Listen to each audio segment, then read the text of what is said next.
This changes everything for the Los Angeles Lakers. Ahead of a huge game against the Boston Celtics, we have a shocking new update as it pertains to an injury surrounding one of their most crucial players. We'll break that down as well as discuss a few other updates that has massive implications going forward for the Lakers. But before we get into that, folks, a quick reminder, if you're part of the 90% who aren't subscribed to the channel, this is the place to be for daily Lakers content. Your guys' support has been absolutely unbelievable. So if you want to help us towards our big goal of 20,000 subscribers, make sure to hit that subscribe button. And we'll have a video again following tonight's big game against the Celtics. But ladies and gentlemen, there is a lot to go over today. Now, obviously, we know that the Los Angeles Lakers are in a very critical spot of their season. They are holding on to that 2 seed in the Western Conference. They have a huge game tonight against the Boston Celtics, but some new reports have come out surrounding that game. We're going to dive into the standings and stuff later on in the video, but as I covered yesterday, this was the injury report as of last night. We have a new update as it pertains to this in a minute. So we knew that Luka and LeBron were both probable, with Jaxson Hayes being questionable, Rui, Maxi Kleber, and of course Bronny's with the South Bay Lakers. So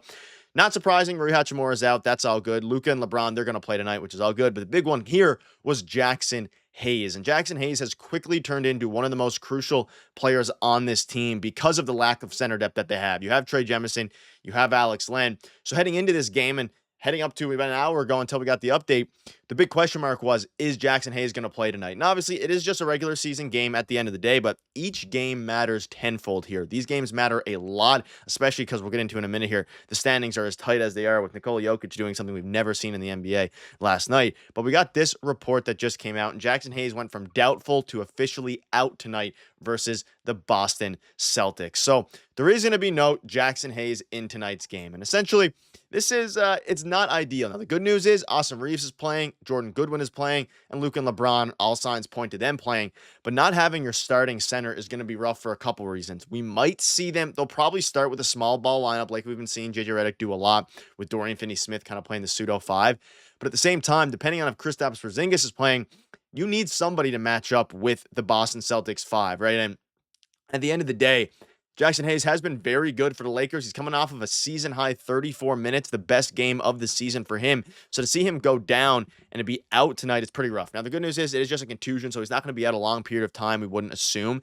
And again, that's the big news here. It's not going to keep him out for, weeks and weeks. However, each game matters, and seeing him out tonight is a little bit rough. Now, the good news is, and we'll get back into Jaxson Hayes in a minute, is that Jordan Goodwin was not listed on the Lakers injury report, so assume he'll be good to go tomorrow in Boston. So Jordan Goodwin is going to be playing tonight, and that will provide a much needed boost. But as you look at the depth chart here now, this is crucial. So you assume they'll probably start with Luka, Reaves, LeBron, Jaxson Hayes, and Dorian Finney-Smith. That's probably the lineup they're going to go with.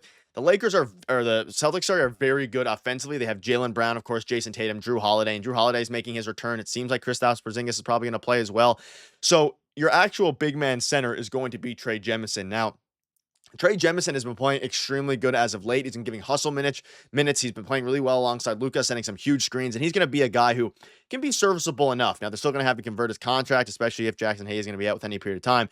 But we might actually, unfortunately, see some Alex Len minutes tonight, which has fans a little bit worried because, they signed Alex Len. He was supposed to be the guy when he first got signed by the Lakers. If you remember back a few weeks ago, a month ago now probably, when they signed him, he was actually getting minutes. Like, he was the 7th, 8th man. He was one of the first guys off of the bench in replacement of Jaxson Hayes. But he's been really, really bad. And again, he wasn't put in the best position. But at the same time, you're playing alongside Luka Doncic, LeBron James, all these different things. You had to be able to go out there and do your thing.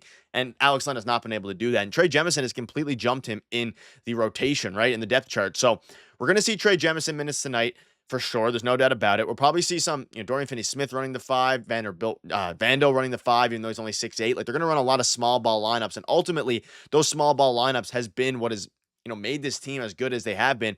But also, Jaxson Hayes, again, played 34 minutes in the last game, and that's because they obviously wanted to match up bigs with bigs. And at the end of the day, Jaxson Hayes played an extremely good game against the Knicks, and he held Cat to 12 points. Again, it was a collective effort, but Cat only had 12 points. They were really able to limit. The only player that really burned the Lakers against the Knicks was Jalen Brunson, right? So it's going to be interesting, not ideal at all, and it changes everything in the sense of this game is going to be completely different now. It's going to be played different. You don't have your center, and if he's out any amount of time going forward, then you're going to be in pretty rough shape because your backup center, although I do have faith in Trey Jemison, I think he's been good, he's definitely not a starting caliber center in this league for any period of time.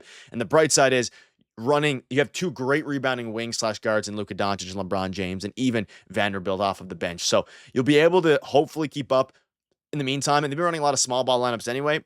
But it's a pretty big update. And as it pertains again to Jordan Goodwin, he's going to be back. So you factor in him there as the backup shooting guard. And with Rui Hachimura out, he's going to be getting more minutes. But someone else I want to touch on, you can see there, well, Gabe Vincent, he won them the game against the Knicks. Luka Doncic came out afterwards and said basically that. He hit 3 clutch threes in the fourth quarter. But Dalton Knecht has been quietly putting together a solid last 4 games, averaging 13 points, shooting 50% from 3 and 58% from the field in 22 minutes a game. Good to see the rookie get back on track and just hoop after a rough stretch and the whole rescinded trade fiasco. It's something that's not really being talked enough. We'll probably have another video coming out about Dalton Knecht. Like, he is a crucial factor to this team's success because, yes, when healthy, he's not going to get a ton of minutes depending on the matchups, depending how Jordan Goodwin's playing. But Gabe Vincent has been playing great. Dalton Knecht is a huge wing who can shoot threes, right? His defense, if it can even become serviceable, and you hear Hunter, myself, and Okeshi speak about it in the post-game videos, like, his defense looked pretty good against the Knicks, and that's what kept him in the game and allowed him, again, he hit that big 3 late in the third quarter, the buzzer beater, that propelled them to coming back in that game. And he's been playing really good basketball, even though it's been, quietly effective.